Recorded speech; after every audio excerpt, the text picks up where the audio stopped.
In our group project, we will be addressing poverty and its effects on family literacy, its global reach, types of family literacy programs available, and how family literacy programs can help combat the vicious cycle of poverty. I made multiple connections to the text, video, and personal experience throughout the readings this week. In the video, Meaningful Differences in the Everyday Experience of Young American Children, Dr. Todd discusses the vast language and experience differences in children who are spoken to more frequently. He also points out that these differences often correlate with socioeconomic status. He states that children on the low end of the spectrum are spoken to at a rate of about 150 words per hour. Children on the high end of the spectrum are spoken to at a rate of 3,600 words per hour. According to the National Early Literacy Program research, oral language is one of the predictive skills of later literacy. Through home visit programs and early Head Start programs, children and parents gain access to resources, support, and education that promote family literacy. These programs teach nested strategies that support and enrich children's language and literacy development, such as scaffolding, interactive book reading, and problem-solving strategies. Dr. Todd stated that if a child is in a taciturn family, they are apt to hear prohibitions that they are wrong more often than they're right. How do you overcome that? This statement set off fireworks in my mind because this is my daily battle. It's not a woman's place to go to college. How will you ever please a man? You're wrong. You can't. It's not good enough. You can do better. These are just a few of the statements I heard when I was growing up. When you hear something enough, you repeat it. When you speak it, you believe it. And when you believe it, it becomes your truth.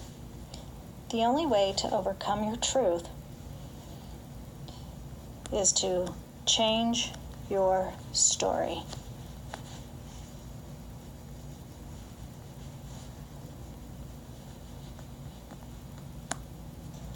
I work every single day to change my story and break the cycle of poverty.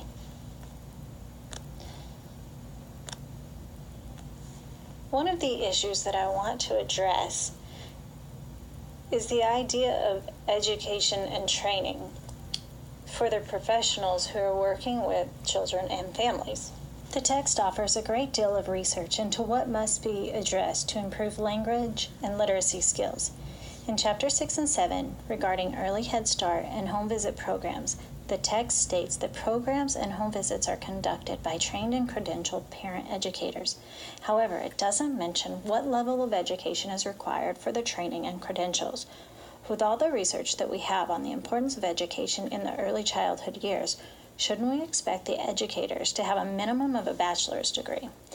Most early childhood institutions, public or private, don't even require an associate's degree. If the early childhood years are so critical, then shouldn't the educator's educational background reflect that importance? The key concepts worth holding on to are early intervention, parent involvement, providing access to resource materials, support, and effective strategies, and breaking the cycle of poverty through literacy. Breaking the cycle requires taking action. Action starts with the number 1. One person can make a difference, and every child has the potential to succeed.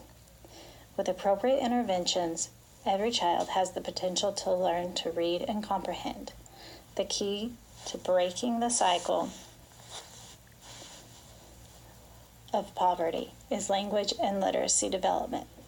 I tell my child every day that the most important thing she will ever learn in the world is to read. If she can read, she can teach herself anything.